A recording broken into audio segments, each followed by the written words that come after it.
শুক্রবার ৭ সকালে পুরাতন মালদার মুচিয়া গ্রাম পঞ্চায়েতের মালদা নালাগোলা রাজ্য সড়কের ধারে লক্ষ্মীপুর ব্রিজ রোডে এক টোটোর দোকানে চুরির ঘটনাকে কেন্দ্র করে চাঞ্চল্য ছড়ায় এলাকায়।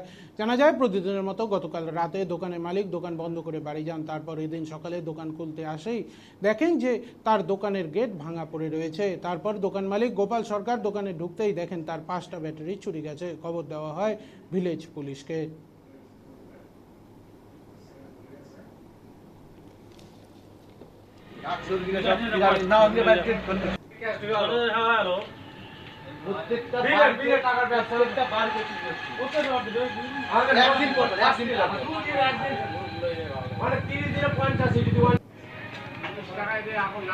মানে আমি আসছি দোকানে সকালবেলা এসে দেখি আমার ঝাপ খোলা। এবার পেছন দিয়ে বেড়া ভেঙে আমার ভেতরে ঢুকে ব্যাটারি চুরি করেছে। কি চুরি করেছে? ব্যাটারি চুরি করেছে। কটা ব্যাটারি ছিল? ব্যাটারি ছিল 12টা, 12টাতে 5টা চুরি করেছে। হ্যাঁ, ব্যাটারিগুলো লোকের ছিল। হ্যাঁ। ওই লোকগুলোকে আমাকে ব্যাটারি দিতে হবে। ও, আর কি চুরি হয়েছে?